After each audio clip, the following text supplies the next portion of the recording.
All right, let's go ahead and begin. So the purpose of today's meeting is to learn a little bit more about how to use Google Analytics, right? So what we want to do, I think, is this. Has everybody seen the video that I had with Shintia explaining to her how we use Google Analytics yet? No, it's in the HR library, by the way. Okay, so what I'm going to do is this. Let's try to make this into a workshop. And I think the first thing we're going to need to do is we're going to give administration access to everybody here so that they can get into Google Analytics, okay? So the real way to understand Google Analytics is to play with it, is actually to kind of move around and play with the numbers and see what you start discovering. It is, I'll just say a few things. Being inside Google Analytics is, for the very first time, like being inside the cockpit of a commercial airliner. There's all these buttons. You're like, okay, which one do I press? Do I crash anything if I press the wrong way? Unlike a commercial airliner, nothing really crashes if you touch anything, right? It just all goes back to the same way it was before. So you can pretty much do anything, and it won't have any effect. So be brave. My daughter inspired me the other day, actually, Echo over here. She went into Adobe Lightroom, which is a program that we use to edit photos. I asked her, how did you get those great results? And she said, I just touched every button. I just tried everything. And so that, I think, should be the base attitude that you have in Google Analytics. Try to just touch everything and play around, because that's really the way to learn Google Analytics, okay? So let's start with the first thing that I want to do, which is I'll get everyone access into Google Analytics. But before I can do that, I need to share my screen. Share my screen. Okay. While we wait, let's just get some insights from everybody right now. Jenna, how much experience do you have with, let's say, analytics work? Not a lot. Okay. All right, not a lot. Okay. All right. Let's go to Latifa. Latifa, how much work have you done with insights and data visualization before? Before this, Mhm. yeah, I have several experience because I built an app with my friends. So yeah, we track the users through the Google Analytics. Ah, fantastic. I did not know that, actually, Latifa. That's amazing. What was the name of your app? Diceritain, it's for a mental health app for the students in Indonesia. Oh, wow. Okay. I might need that soon, too. I'm about to go crazy. No, I'm kidding. I'm actually not getting very much sleep now that I'm in Jogja. But anyway, okay, that's a side story. Okay, so let me do this. I'm going to go into Google first and figure out how to share this. I think I go to admin. I'm going to try to add users here. And give me a second. Let me see if I can add users. Account settings, add users. Okay, admin button, account user management. Let's see. Account access management. Okay, here we go. Account access management. And all right, perfect. All right, we have a lot of people here who have access to this particular analytics. Let's open it up a little bit more even, shall we? So let's start with who's at the top, Jenna. Jenna.bukitvista@gmail.com. Okay, Jenna, please check your email. Shumin, is it Shumin bukitvista@gmail.com? Okay, RV. Jing, I have access already. Yeah, Oh yeah? I have access already. Oh, you have access already. Okay, great. I'll give you access again. All right, rv.bukitvista@gmail.com. And who else? Latifa. Latifa.bukitvista@gmail.com. And iris.bukitvista@gmail.com. Okay. All right, so let's go ahead and get everybody added. Did I miss anybody? I think I got everybody there. Okay. All right. Try to get into Google Analytics so that you can follow this. Okay. And while you're working on that, I'll just speak a little bit. And when you have access, give me a thumbs up in the chat so I know that you have access. Right. So Shuman, maybe you can be the first and show me that thumbs up. Okay. Like I said, there's a lot of components in Google Analytics. So let's start with what we actually need to take a look at. What we generally look into is behavior. We look at the site content, and this is the page that is the most relevant for people who are working on actually upper funnel, right? This is mostly upper funnel. So let's take a look and kind of understand what's going on first. So, well, the first thing I'd like to direct everybody's attention to is the date box. This is the very first thing you need to take a look at, and this is where a lot of the problems that we see come from. If you don't have the date box done correctly, then you don't have the correct parameters for your data. So the first thing you have to remember is, do you want to see your data in comparison to previous dates or alone? Okay, so that's the first lesson we'll talk about here, which is seeing the data alone versus seeing the data in comparison to other dates. This is an example of, let's say if I want to see the data alone. Let's take a look at the total website traffic to our entire website, bukitvista.com, over the past 30 days.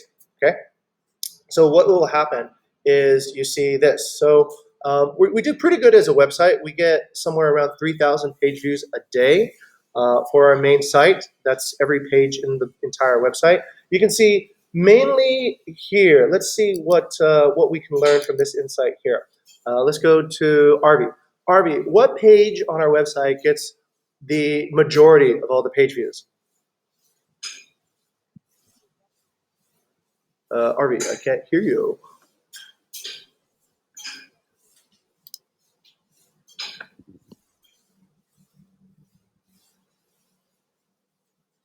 The job page. Yes, all right, very good. The job page. And Arvi, how approximately, okay, this is a relative comparison, approximately how much more page views does the job site get than the second most popular page on the website?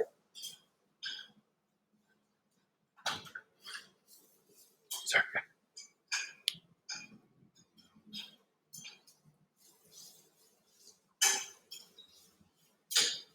Okay, yes, very good. It's about 13,000 more views.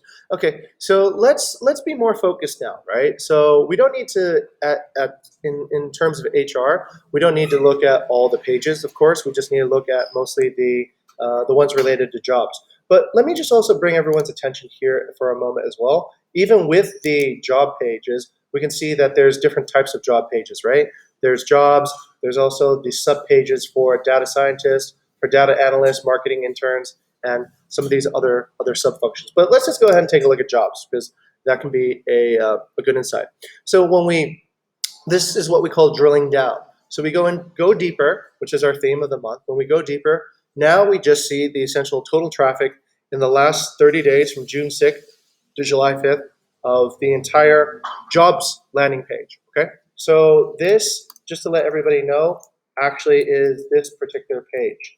And no other page at this moment. It's the jobs page on, oh wait, let me switch over. Yeah. I'll switch over to my handy dandy trackpad. Okay, so now this is what the front side of the website looks like. This is our main landing page, and then this is essentially what's happening behind that. All right, so a few things we need to understand, which is what is the difference between a page view and a unique page view? Let's go to Shumen. Shumen, what do you think is the difference between a page view and a unique page view? Page views is like as long as you go to that site, it's recorded as like one page view. But unique page view is like, for example, the person using like, I think it's called the same, what's that thing called? It's like maybe you're using the same computer, or like you're at the same area and you use and then like you open it. So basically it's like one person. If you open many times, it's still considered as one. Very good, very good. Okay, fantastic. Shumen got it. So let's say that this could actually be a good thing, right? So it means that a lot of our users went back and opened the page over and over and over and over again, right?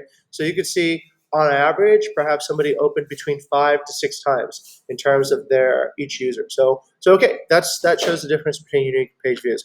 Average time on page, 20 seconds. Okay, let's go to Iron.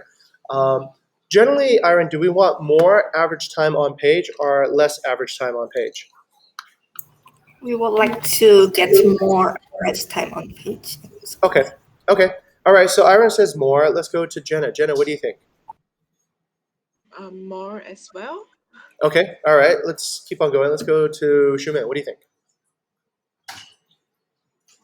I would think less. Okay, Shumen, why do you think less? Yeah.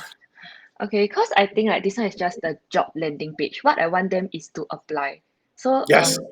the page where they should have more time on should be the individual job roles, like for example, business scientist. Very good. Very good. Yeah. Correct. So think of this as actually, I think Shuman has a really good answer there. Think of this as the lobby of an office, right? Or the lobby of a building. Ideally, you shouldn't spend all day in the lobby, right? You should go into the lobby, figure out where you need to go, and then go and spend most of your day actually there. If you spend a lot of time in the lobby, you have to actually wonder, have we actually planned this page correctly, right? So, or it could be a person who doesn't understand, right? Or maybe somebody really wants to read about the core values or whatever else is on the main page. Okay, so in one sense, it's a little bit. It depends on what the goal is. Okay, if the goal is you have a very long blog and you want people to read your blog, well, in general, then if you have, let's say, a blog that takes a minute to scroll through and people leave after 10 seconds, it probably means that they didn't read your blog, right? But if it's a landing page that directs people to apply, then your goal is, of course, to have people apply, right? So the average time on this particular landing page might not matter as much as the specific job landing page. You would definitely want a bit more time for people there. Okay, so very good. All right, the next thing I'm going to show you is the bounce rate. All right, entrances don't really matter. I don't see why they're really relevant. I haven't figured out what the relevance here is, but let's go to bounce rate. This one is actually a really interesting statistic. Let's go to Arvi. Arvi, do you want a high bounce rate or a low bounce rate? Low, yeah. Okay, let's go to Jenna. Jenna, do we want a high bounce rate or a low bounce rate? Actually trying to find out what is a bounce rate. All right. What do you think bounce means? Probably like jumping to another link. All right. Okay. Bounce means that they hit back on their browser, right? So they basically leave the page as soon as they arrive, which is good or bad? Bad. Right. Because it means generally the search engine interprets it as this means that this is irrelevant content, that they found somebody ended up in a dead end where they didn't want to be, and then they left right away. So you want a low bounce rate. Now, 0.67%. Let's go to Iron. Is 0.67%, Iron, a good bounce rate or a bad bounce rate? Okay, I think we can make it lesser. Okay, Iron thinks we can make it less. Well, we certainly can. Let's go to Latifa. Latifa, what do you think? Is 0.67% a good bounce rate or a bad bounce rate? I think it's pretty good because it is under 1%. Yeah, it's actually extraordinarily good, everyone. Bounce rates are typically 10, 15, 30% sometimes, right? Especially if you bring in, let's say, advertised traffic. If you advertise something and then people go to it, they realize, oh, this wasn't what I really wanted. You generally get a high bounce rate. Bounce rate indicates relevancy. So we are actually pretty good. 0.67%, I would say, is almost fully optimized. It means out of 100 people, less than 1 people actually leave because it's not relevant to them. So that's actually pretty cool. Okay, that's pretty much it. Okay, so what does this actually mean? Obviously, you want high numbers of page views, low bounce rate. That is the indication that you have developed a good site, right? Lots of people going, not a lot of people leaving after they've arrived. If you have high number of page views and high bounce rate, Jenna, what do you think that means? A lot of people just ended up on the jobs page, but they didn't want to be there. That's right. So let's make a physical analogy to the real world. This would be akin to, let's say you had a coffee shop. A lot of people go and they look at the menu outside of your coffee shop, but they don't go inside. That's what essentially would look like bounce rate. Okay, so a lot of people come, but nobody steps inside. You want a lot of people to come, order something, sit around, and finish their coffee, right? And then give you a 5-star review on I don't know. What is the one in Singapore, ladies, for ranking restaurants? Is it Kopitiam? Is it the same? Is it? Do you guys have? I forgot which one it is. In Indonesia. Oh, I don't even know what it is in Indonesia. Jeez. Arvi, what is in Indonesia? What is the review platform for restaurants in Indonesia? Is it Google Maps now or? Zomato. Oh, Zomato. Okay, Zomato. All right, and shopping. Okay, all right. There was one called Rice Table or something. Yeah, no. Okay, maybe different generation. All right, here, now let's go take a look at the next particular insight that you can draw from Google Analytics. This is all good, except you need to actually, why do we use Google Analytics, right? We use Google Analytics because we want to make changes on our pages. So for example, let's say I wanted to reduce the bounce rate, right? I wanted to get that bounce rate down to 0%. So what could I potentially do to reduce that bounce rate? Let's go to Shumen. What could potentially get that bounce rate even lower? I think like relevant, like how to say, like when they come here, the first thing they want to know is like more about the jobs. Okay, So let's say we yeah. wanted to focus and deliver relevancy. Where in the page should we focus on specifically to make sure that they understand relevancy? I think the rows.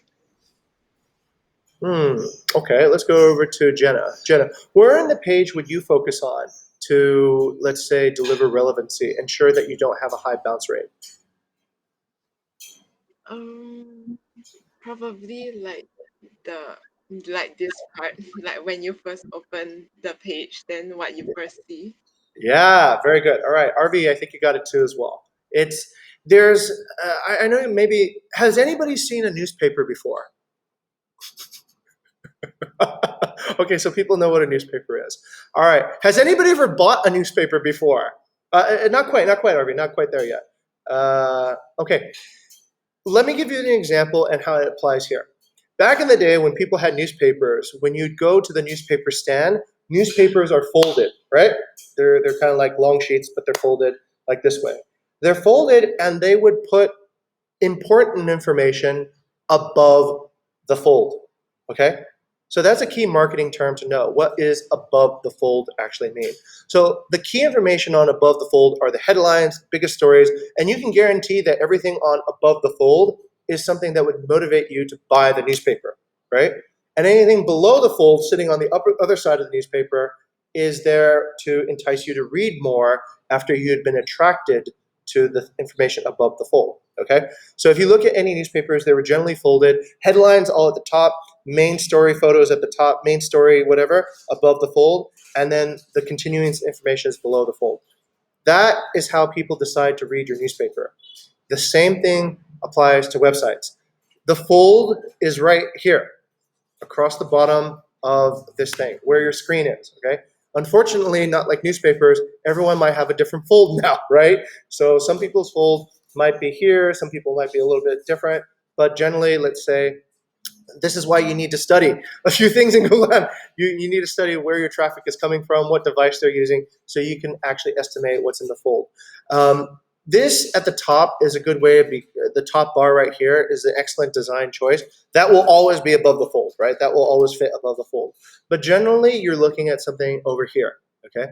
So if you want people not to bounce, you better have a very compelling picture showing people like, oh, okay, you know, this is a cool company, or, you know, I understand what work is going to be like here. I understand the emotional feeling it will be like. And a headline that attracts, and maybe a few buttons that actually get people to keep on going below the fold, okay? So your strategy with reducing bounce rate is pretty much how you optimize what is above the fold there, okay? Let's take a look at a particular landing page and see if we can actually fix it, okay? So let's go back up a level. So we're gonna go back from jobs up to the main page. Let's go to, I don't know, let's pick one out, data scientist, right? Okay, here's a 1% bounce rate on the data scientist role. Let's take a look over here. Open. Oh God, okay, all right, it opened, but on a new page. Why did it open on a new page? See, this is what I keep on saying. I don't get it. I keep on telling, I don't know, some weird things happen. All right, sorry about that. The reason I'm confused is because I keep on going to the product team. I say the link is broken, but they tell me the link isn't broken. Let's go take a look here. All right, so we're gonna go here to, let's see. Okay, all right, here we go. Okay, data scientist. Oh, wait, I found another thing to talk about, everyone. I couldn't resist. Let me go on a topic here. All right, let's say this. Let's deal with a practical example here. If we wanted to get more applicants for a particular role, right? Like we shifted the priority on our Trello boards. Where should we put that role on this list? Where should we put that role on this list? Let's go to Arby. The highest. Yeah, the highest, right? Because the higher it is, the more likely somebody will actually see it, right? People are lazy, right? They stop at the first thing that they see that's interesting. If they see data scientist is interesting, they maybe go down there, and they never go back up and look at the other roles again, right? Okay. What's another way, Arby, that we can highlight and bring more attention to a particular role? Or let's go to somebody else. Let's go to Jenna. Jenna, what do you think? What's another way that we can, let's say, emphasize and bring more traffic? Give color. All right, very good. Is that Shaylin? Shaylin? Yeah. Okay, all right. Shaylin, very good. Okay, great. Let's go to Jenna. What's another way we can do that? I was about to say the coloring part too. Okay, very good. What's another way? Let's go to Shuman. What's another way that we can bring more traffic to a particular role?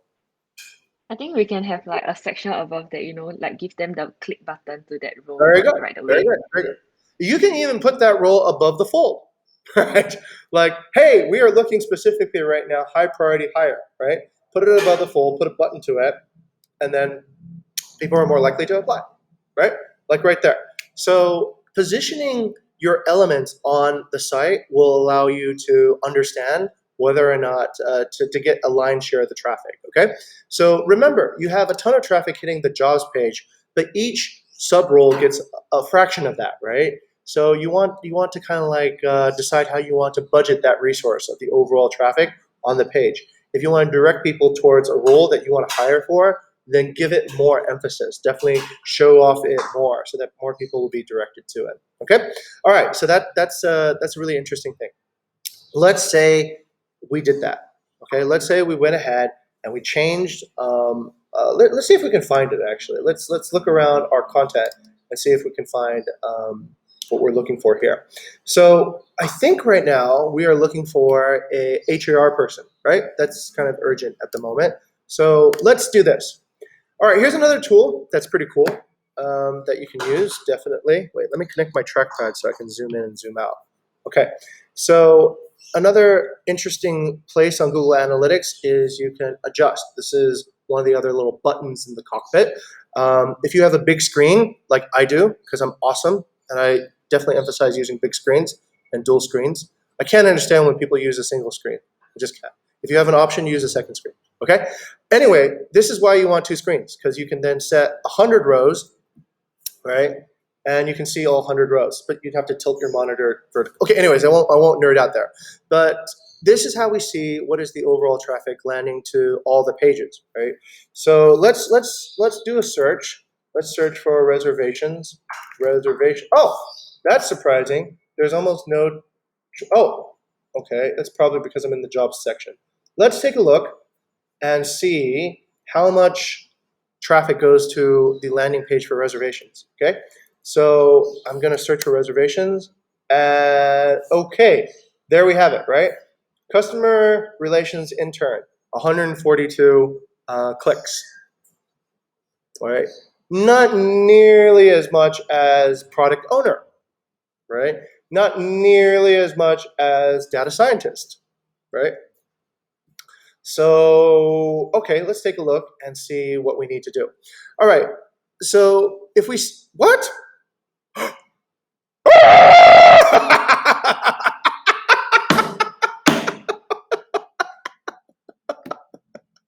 Why am I laughing? Yeah. Jane, I think it's because we changed the name. Oh, okay. Yeah, the name is now called Hospitality Air Support and Reservation Intern. Okay. Yeah. Relax. Okay. I was like, oh, that's why we don't have any candidates, because we don't have any traffic. But that would be a good way to understand if that had happened. Okay, thank you. All right, thank you, Shumin, for yes.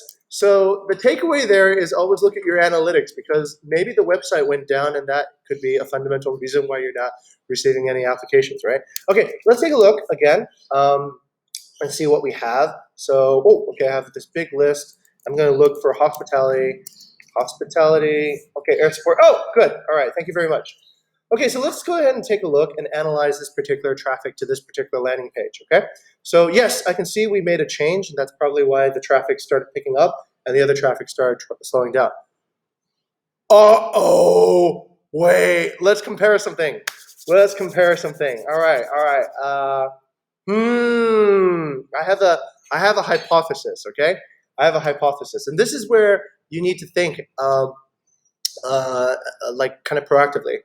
Did the change improve or worsen the traffic, right? Did the change actually help or hurt this particular role? Now, this is how we would need to do that, right? Okay, this is also why you need a big screen too as well. And big screens rock, so you can split screen. Okay, let me full screen this, and then let me do this. Wait, let me split screen, tile to the left. Come on, what? Why is it being a punk? Okay, here we go. I think this will work. All right, so what I'm gonna do now is I'm gonna compare the traffic from the old page versus the new page, right? We'll take a look at kind of like what the relative traffic was. Why do I want to do that? Shumit, why would I want to compare the traffic between two pages? So that we can see like whether it's helping us or it's not, like whether it's Right. improving or it's deproving, and Right, if like right. there's anything that you make changes to. Correct. And before we go any further, what could potentially be the drawback of changing the page's name? Let's go to RV. What could be the potential drawback of changing the name of a page? Is it the understanding of the reader? The what? The understanding of the reader. Not from a website traffic perspective, but from a, let's say a website traffic perspective, what could be the drawback to changing the name of the page?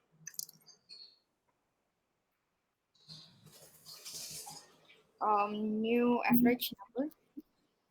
Okay, let's keep on going. Let's go to Jenna. Jenna, what could be the drawback to changing the name of a page?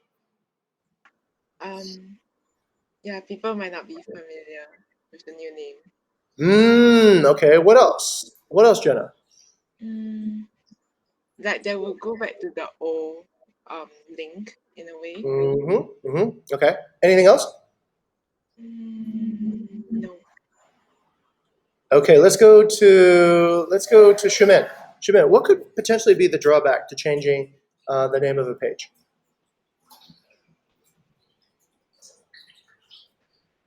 Like we cannot we cannot see like in the long run like the page views change.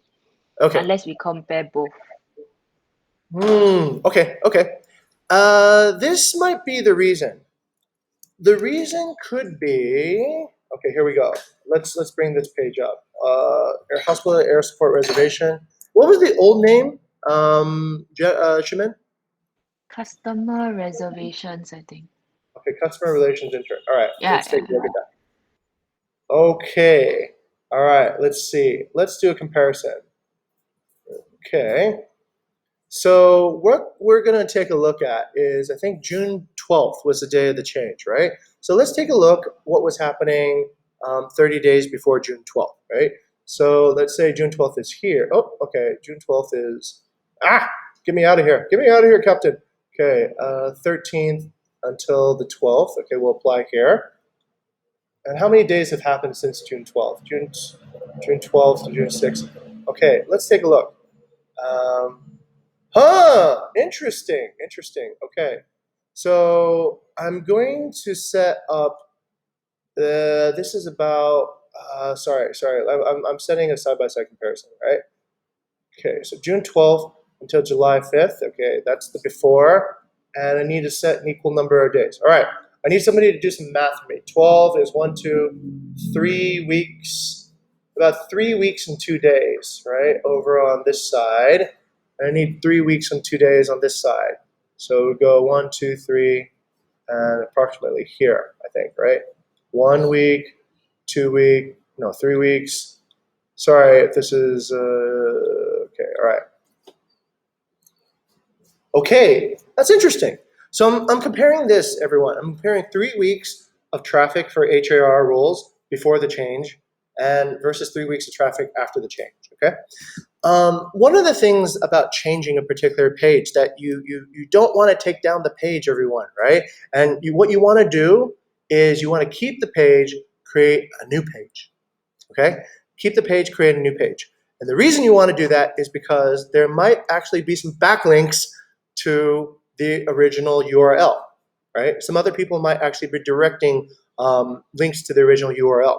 When you kill that, you kill all that backlink that goes to that page now because it's disappeared. Now, what you can do right now, immediately afterwards, is build that page back up, right? Relaunch that page and the backlinks will connect again, because after a while the backlinks will just go away because they point to dead links and Google will just remove you, okay? So you definitely don't want to ever remove a page that has already gotten some traffic. What you want to do is you want to create a new page and perhaps direct a link to the new page, okay? Then that flows the traffic over to the new page. That is something you always do want to do as good SEO practice, okay? So anyways, that's something to keep in mind. Like let's say we changed our name of our company, right? Let's say we're not Bukit Vista anymore. We become Butterfly Vista, okay? Something like that. So if that becomes our new name, Butterfly Vista, we would never get rid of bukitvista.com because that would be retarded because all that links that went into bukitvista.com is good. We would just direct all traffic from bukitvista.com to butterflyvista.com. So that's something you want to do when you do this. Otherwise the PR people will be really upset at you. They'll be like, "We took years to get those backlinks, and you just killed it all," and they would stomp on your face until. So yeah, as a best practice. Okay. I think for the most part, at least the traffic doesn't seem that much detrimented. They're both within, it's about 20%. So, okay, the change hasn't dramatically changed anything. But let's say some more experiments, okay? Let's take a look at this page, hospitality intern, Bukit Vista. Okay, let's see if we can find our page on Google search. Careers, oh, okay, not yet. Interesting. Wait. Customer service intern at Bukit Vista. Wait, let's see. Ah! Oh, no worries. Hey, it worked out. Okay. Somebody is looking after everyone. Okay, so what I just did was this, right?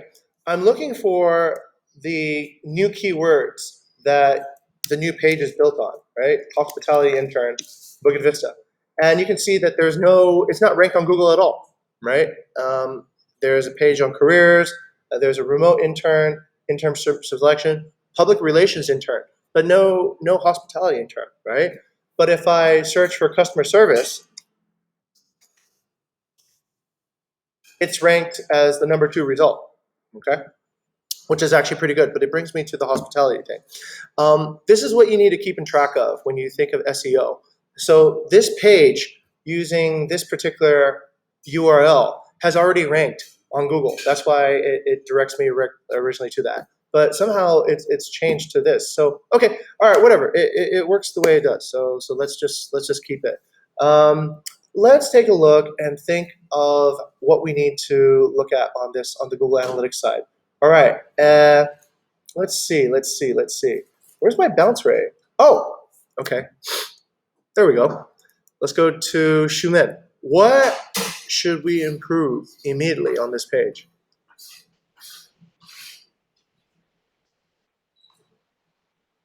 To stop people from leaving the page first, right? Correct. We need to think about this particular method, right? This bounce rate is actually not very good. But okay, let's try to understand a little bit more about our traffic. Where does it come from? Why is it here? What is the person's intent? This is where you'll need to look at the secondary dimension now, okay? So let's move on to the next phase of our discussion, which is understanding the source of our traffic. So let's go over here and, you can look at this. This is pretty interesting, device category. So this will tell you if the traffic is coming from desktop or mobile, okay? So we can see the majority is coming from desktop, which includes laptops. Mobile includes like tablets and mobile devices. Okay, so that gives you a little bit of idea of what the fold would look like. Okay, so what do people see on the fold? What do people see below the fold? Okay, it also tells you a little bit about maybe the particular audience nature, right? So, okay, desktop versus mobile. Generally, people will spend longer if they're using a desktop device because they're sitting down. If they're on a mobile device, generally they spend shorter because they'll probably be more distracted by what might be going on. So, okay, let's see if that analysis is correct. And it is correct, right? More people bounce off from mobile than from desktop, right?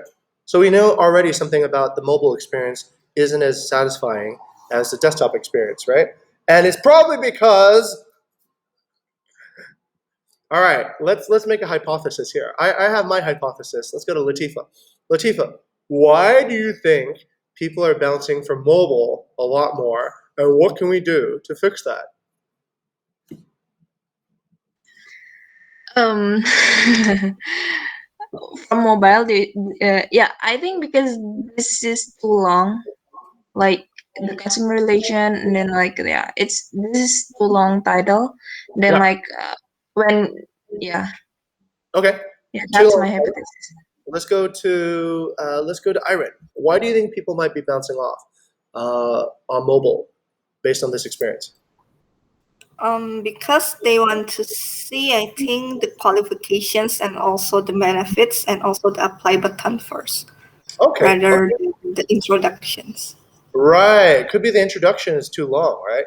Okay. Remember, this is what mobile would look like, by the way. Mobile would look like much more squished in too, like this, right? And then you're like, what? Okay. Well, let's go to Arvi. Arvi, if you were to fix this, what would you fix first to make this experience more engaging on mobile? I'll surely put a picture to build a personal connection. All right, fantastic. A picture, right? A why. Why should I apply up at the very top? Engage the person so that they don't leave, right? This could be interesting. Why do you think people on desktop spend a little bit longer and are less likely to bounce, RB? They're probably wanting to be more focused on the information. Correct. Okay, so then it leads to a higher question, which is which audience do you want to focus on? Do you actually want to focus on a mobile audience, or do you want to focus on a desktop audience, right? Because maybe the mobile audience isn't very focused at all. Maybe they're kind of just like browsing around, looking at things, and not particularly caring. I've noticed this, everybody. So for some reason, most job application portals are not as, let's say, engaging as, let's say, the product side landing pages, right? So if you go to, let's say, Nike, and you go to the Nike job site versus the Nike, like, I want to buy shoes site, it is a little bit less engaging. But it is more engaging to the right candidate, I think, right? Because the right candidate might actually read through and try to understand things, whereas maybe the wrong candidate doesn't. Or maybe we need to put ourselves into the candidate's perspective. They might be looking at a lot of different jobs, right? And they're scanning to see if this job is the right fit. So perhaps we can improve it, Arvi, by putting something that tells the right person that this is the right place for you in a very fast way using a picture. So I agree with that. So I agree, some picture that says, hey, don't look at any other jobs. This is the right job for you. This is the right internship for you, right? That could be the correct way to approach it. Okay, so that's one way we can start making hypotheses, right, based on looking at this analysis. The other thing we can do is we can start looking at the source and medium. Where is this traffic coming from? And then understanding a little bit more about that. So let's take a look at, interesting. All right. Super interesting. Super duper interesting. All right. What type of traffic would you say is the least valuable traffic, Jenna, based on looking at this? Facebook. Wait. Yeah, Wait. Facebook is almost Yeah. nothing, right? Very, very few page views. But aside from that, what is the second most least valuable traffic? The Instagram one, I would say. Yeah. Yeah, you see, Instagram has a huge bounce rate, everybody. Instagram accounts for 22% of all the bounces, right? It could be people on Instagram, they're seeing photos, and what? Wall of text, TLDR, too long, didn't read. So that might be, that might be something. I want to go back to Instagram again, right? And chill. So okay, all right, could be that. What is the second least valuable traffic? Let's go to Iron. The second list is also, I think it's LinkedIn. Right. LinkedIn has a pretty high bounce rate as well, followed by direct. What's the most valuable traffic then, Iron? Google Organic. Yeah, organic. So this is generally true everywhere in all sorts of life, right? When you're searching for something, you have intent. You're looking for an internship. When you come upon an internship, you might be, oh wait, let me go back and look at a ad for some handbag or something afterwards, right? So we know that a person who searches with intent generally has a low bounce rate, right? And it's actually pretty good. Wait, sorry everyone. Wait a second. I've read this incorrectly. I counted the exit as bounce rate. Sorry, I've misguided you. Sorry. I apologize. That was actually the exit rate. The bounce rate is all 0, 0, 0, 0, 0 across each band. The highest bounce rate that we get is actually through direct. Which means what, Iran? What does that mean? Which means that we should change our websites to become more direct rather than. No. That's not what it means. That's not what it means. Let's go to Latifa. Latifa, what does 70% bounce rate from our direct traffic mean? I don't know. I think staying from what I go to the next page. Is it? Mhm. I don't know. Is No. it like Okay. the goes to the next page? It means this, ladies in PR. It means that people who click directly from our direct outreach, the majority of them leave. The majority of them bounce, right? So that means our PR programs and our outreach is targeting the wrong audience, right? Because people who come direct are arriving because we give them the link to come here, right? We give them the link, they come, and then they leave right away. So it means that the people we're giving the link to is not the relevant audience. So we need to think more about who we're actually giving these links to. I'm not even sure how these links are getting out there, actually, but anyway. Right, smack, right? So that's how we know if our outreach has actually done the correct thing. If you see that the direct has a very low bounce rate, that means the outreach is working really well. Okay. If the direct doesn't have a good, then it means it's not doing so well. Okay. All right. That's actually pretty interesting. All right. What we don't see is Yes. Okay, Arvi. Sir, I want to ask. So, if people go to jobs first and then go to the um this link, the hospitality airport, then Mhm. where is it counted? Oh, they would count if they come here and then they go back to jobs. It would count as a bounce here, but not a bounce on jobs. No, I mean, if they come from the job page, then from where the source is recorded from Google. Oh, good question. Good question. That's an excellent question, Arvi. I don't know. Uh, hey, but you know what? You know what? Does everyone understand Arvi's question? So, if they come from the jobs page, where does it get counted? But I can show you where you can find that out. All right, check this out. There's a really cool feature in Google Analytics called behavior flow. Okay? Behavior flow lets you see the flow of how people are moving through the site. How cool is that, right? So you can set up, let's say, I don't know, let's say jobs, right? And you can highlight the traffic through the job, okay? So people come to jobs. Wait, actually, we can zoom in a little bit. Okay, there we go. We zoomed in. So they go into jobs, and then about I don't know, about 60% of the traffic. What? Oh, I don't get it. Oh, okay. All right. Here's how to read this. Oh, wait. We need the time. Sorry. Let me get the time. June 12th through July. Let's say for 1 month. Okay. So we're going to set the flow for 1 month, and we're going to look at how traffic flows through the job site. Okay. And then we're going to zoom in a little bit.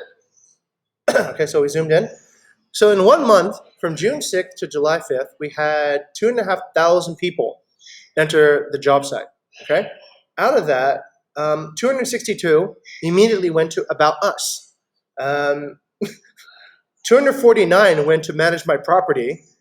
153 went through bookitVista.com. 134 went through the blog, and then a few other people went through here. Okay.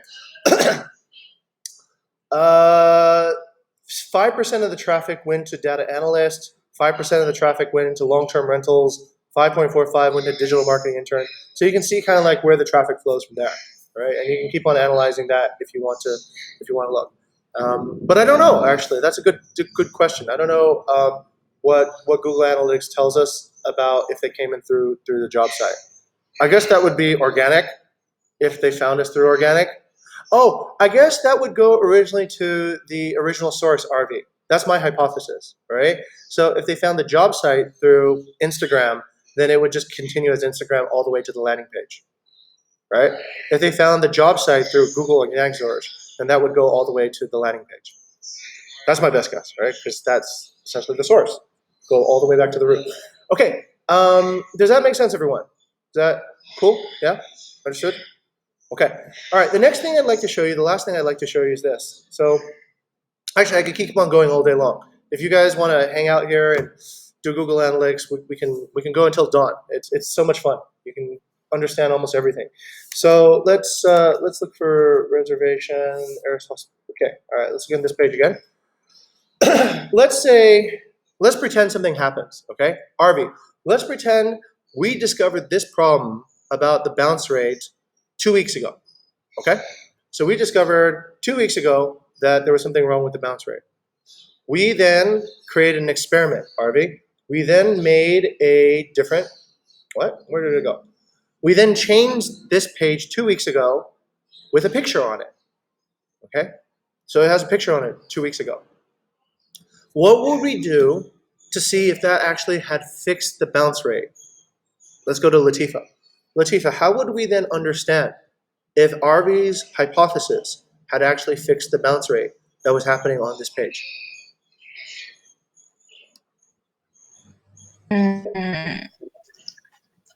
Well, I don't know.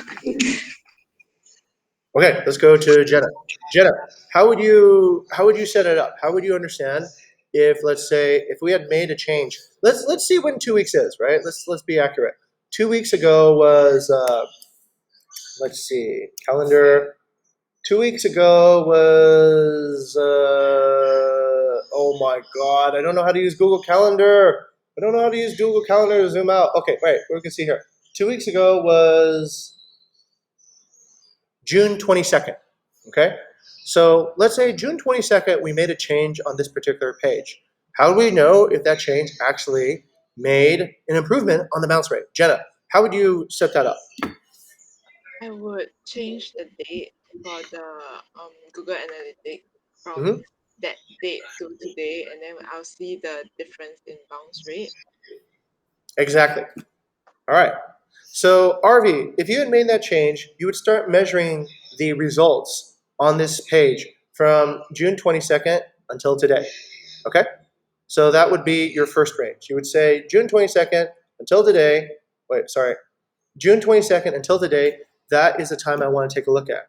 I want to compare it with the previous period, right? I want to compare it with the 2 weeks that happened before. And let's see if the bounce rate had changed. Okay? And then you hit apply. And what you would get is you would get two graphs now. You would get the before change and the after change graph. Okay? Now, in this particular case, we can see something happened on the site that made the bounce rate higher, in fact, right? So something happened on June 22nd that actually raised the bounce rate, which is not good. But we don't know what that is because we didn't do an experiment, right? So this is the method by which you can use data to prove a particular point. You can say, all right, you know what, Jing, today I'm going to change this, this, this, and this. I'm going to make 6 changes on the landing page. And we're going to track if these 6 changes actually improved or did anything, right? So you make the changes and then you see it. And you can make changes to multiple landing pages. You can say, all right, this landing page needs a photo. This landing page needs Sharon Tan to create a graphic for it. This landing page needs Jenna to create some better copywriting. This landing page needs a testimonial from Latifa, right? This landing page needs Irene to get an intern to give a testimonial, right? So you can try out all these different ideas or different landing pages, and you just need to remember what day did you make the change, right? Because that is the pivot point. That's the point where there's the before and then the after. Once you made that, then you can compare and you can say, yes, I reduced the bounce rate. Look, 2 weeks after, the bounce rate went down to 10% or 0% or whatever it might be, okay? So that's how we can use Google Analytics to play around. Okay, that's time. That's it. That's all the time that we have today. Okay, so hopefully